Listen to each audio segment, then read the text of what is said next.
Olá, caros alunos e alunas. Vamos começar a estudar hoje a disciplina de movimentação e distribuição. Serão 3 competências.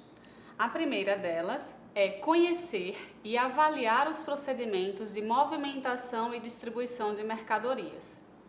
A segunda, controlar o movimento de mercadorias, assegurando um sistema de distribuição eficiente e dentro dos prazos. E a terceira, conhecer os impactos da movimentação de materiais nos custos de produção. É importante que vocês, além de estudarem o caderno de estudos, o caderno das competências, também participem dos fóruns, vão atrás de outras informações com o uso de pesquisas na internet e também resolvam todas as aulas atividades que fizerem nos polos presenciais e postem dentro dos prazos as atividades semanais. Vamos iniciar então o estudo da competência 1, que é conhecer e avaliar os procedimentos de movimentação e distribuição de mercadorias. Ora, por que existe a atividade de movimentação e distribuição? Nós sabemos que o produto e o consumidor não estão sempre necessariamente próximos um do outro. O que vai acontecer e o que pode ser feito para aproximá-los? Ora, se nós temos um consumidor em determinado ponto e um produto que é fornecido, produzido e distribuído em outra localização, nós precisamos aproximá-los e a ferramenta da logística que faz essa aproximação é a movimentação e distribuição dos materiais. Para que essa movimentação ocorra, equipamentos, o arranjo físico do armazém, da distribuição, precisam ser definidos, assim como quais são os tipos de veículos, os tipos de carga que serão transportadas, também vão ser definidos. Você vê aqui nesse exemplo do slide um consumidor que está distante do produto que ele deseja consumir. Para aproximá-lo, será necessário, então, realizar a atividade de movimentação e distribuição. As atividades da logística, para que a movimentação e distribuição sejam realizadas, precisam ser agrupadas. Não faz sentido ter várias letras separadas, como a gente vê nesse slide. Se olharmos para elas, só no primeiro momento, nós não podemos identificar nenhum sentido nelas. Para isso, é necessário agrupá-las. É isso que acontece com as atividades de logística. Elas precisam ser agrupadas para que façam sentido e que sejam utilizadas para garantir que as empresas alcancem os seus resultados. A atividade de movimentação e distribuição é uma atividade que é agrupada para garantir que os produtos sejam levados até o ponto de consumo, até o local onde esteja o consumidor. Quando se desenvolvem atividades de movimentação e distribuição, percebe-se uma maior coordenação e controle dos processos. Isso, dentro das empresas, gera uma redução de custos. É por isso que essa atividade é tão importante para as organizações, porque ela garante que todos os insumos, todas as informações e todos os produtos que precisam ser movimentados e transportados até o consumidor sejam coordenados, essa operação seja coordenada e controlada, garantindo, ou pelo menos gerando uma maior possibilidade de redução de custos dentro da organização. Até mesmo porque a atividade de transportes é uma das mais custosas dentro das atividades logísticas. Nessa frase de Adam Smith, que disse que a propensão ao comércio, ao escambo e à troca é comum a todos os homens, nós só vemos um reforço da importância da movimentação e distribuição, não só nos dias atuais, mas também desde os nossos antepassados ao longo da história do comércio e da movimentação de produtos no mundo. Nessa imagem, vocês podem ver 2 realidades diferentes. Uma realidade na qual é priorizada a atividade de agricultura, por exemplo, e uma outra realidade onde o comércio, a industrialização e a urbanização é mais forte, é privilegiada. Quando nós vemos o slide seguinte, o que nós percebemos? Que ambas as situações, ambos os países, mesmo que eles estejam em contexto bem diferentes, trabalham para produzir, exportar e também importar os seus produtos. Um país com características com produtos mais voltados para a agricultura, importa e exporta produtos para e dos países que são mais urbanizados e que têm outros produtos que são privilegiados, como os produtos industrializados. Para garantir que esses produtos cheguem de um país para o outro, é necessária a atividade de movimentação e distribuição. E isso tem se tornado muito gritante, principalmente por conta de um fato que é conhecido de todos nós. 1/3 da nossa produção de comida se perde em algum ponto. Essa informação foi a informação divulgada no evento do Rio+20 em 2002 pelo secretário das Nações Unidas naquele momento. É muito crítica essa situação porque a perda de alimentos acontece por problemas no transporte, na movimentação, na armazenagem, nas embalagens que são utilizadas para transportar esses alimentos. Esse é apenas um dos problemas enfrentados e que podem ser solucionados com uma boa utilização da atividade de movimentação e distribuição. Temos aqui uma frase ainda divulgada quanto a esse assunto no Fórum Econômico Mundial de Davos. Cerca de 40% dos alimentos produzidos no mundo se perde em algum elo da cadeia entre a colheita e o consumidor final, pela falta de infraestrutura que garanta boas condições de armazenamento, transporte e distribuição nos países em desenvolvimento. Temos aqui no slide seguinte um gráfico que mostra a evolução da movimentação de produtos entre países. Em 1948, segundo Dias, havia uma movimentação equivalente a 120 bilhões de dólares. Em 2008, essa movimentação já tinha crescido para mais de 18 trilhões de dólares. Isso demonstra a importância de selecionar bons equipamentos e de adequá-los aos processos de movimentação e distribuição. Nesse slide, podemos ver quão importante é essa movimentação entre os países. Vamos agora a um exemplo de distribuição nacional. Veja nesse slide o mapa do nosso país. Imagine que há uma fábrica de determinado produto com 2 unidades fabris, uma na região nordeste do país e outra na região sudeste do país.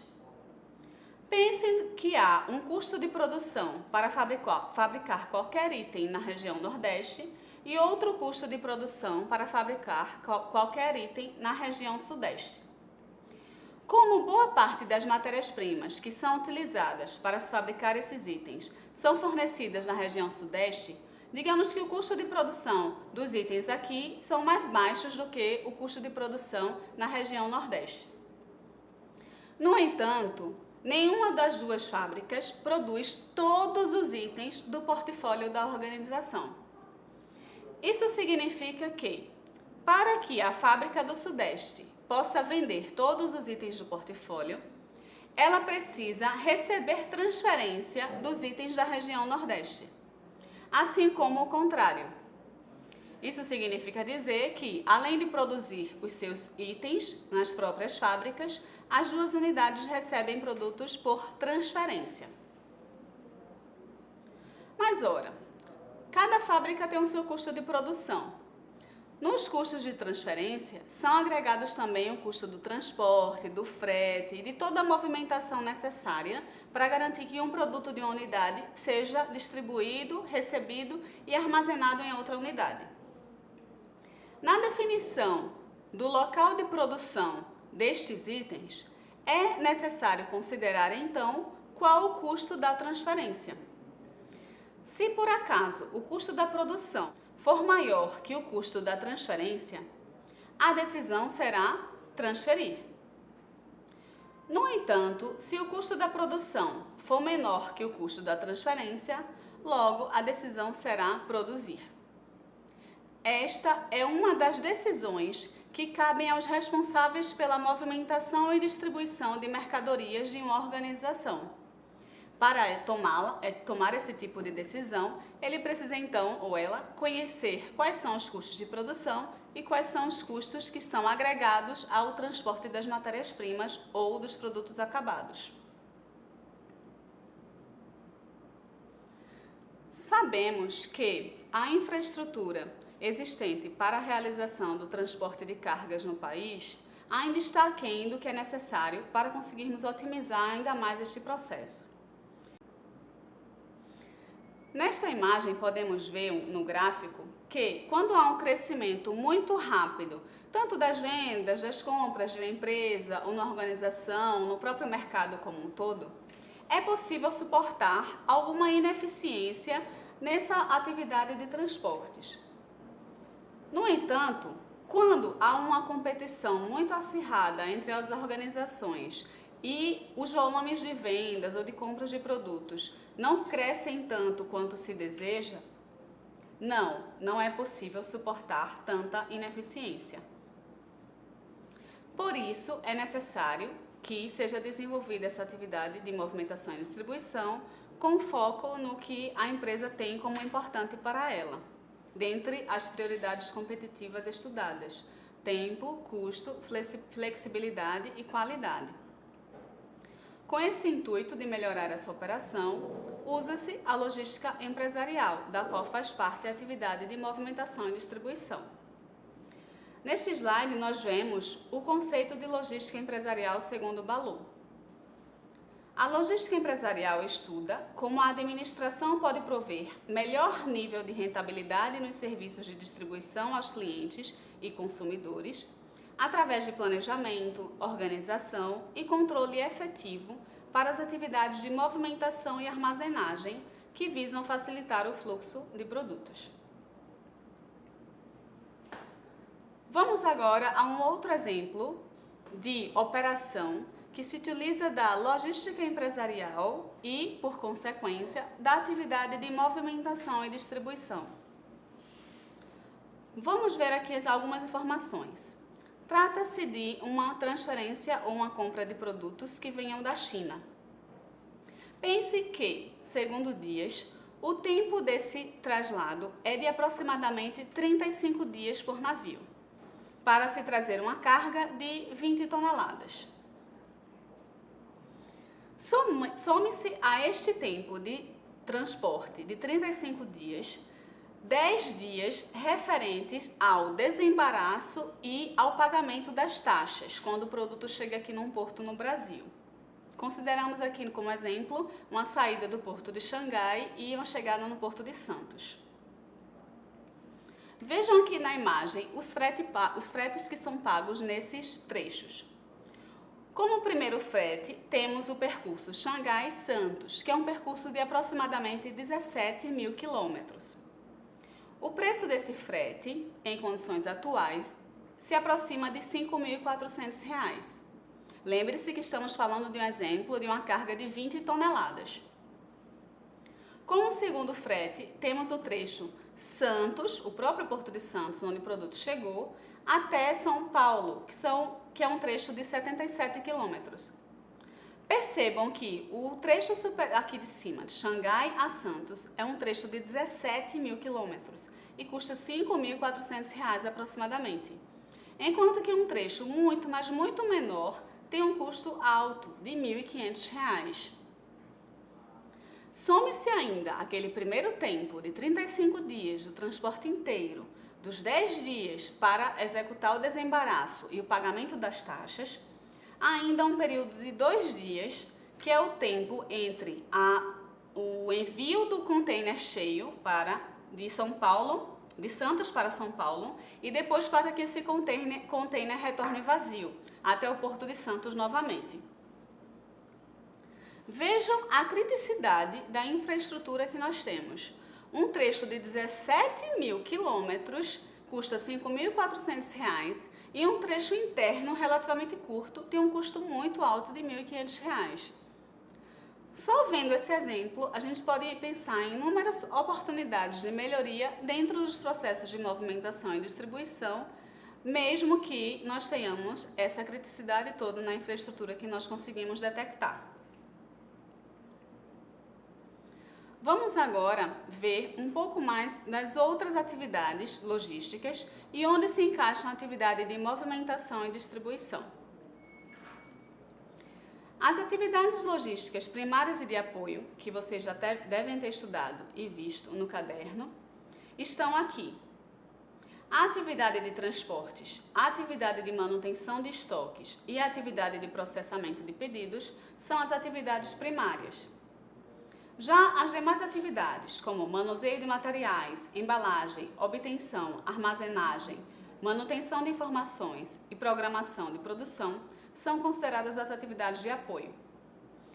No caderno de estudos, logo na primeira competência, que é a que estamos estudando agora, vocês vão ver alguns procedimentos de movimentação e distribuição de produtos, inclusive com exemplos, como vocês devem ter lido o exemplo do supermercado Nossa Feira, e também verão tópicos sobre a seleção de equipamentos e o arranjo físico e embalagem.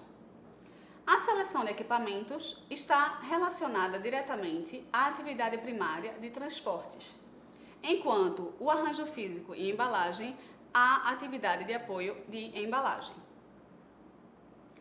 Ainda no caderno de estudos, vocês devem ter visto um exemplo de alteração de embalagem de um produto muito conhecido do mercado, que é o sabão em pó da marca Omo. Recomendo que vocês entrem neste link que está no slide para ler um pouco mais e entender quais os impactos que a alteração dessa embalagem trouxe para o processo de transportes desse produto, assim como também para o quesito sustentabilidade desenvolvido na organização.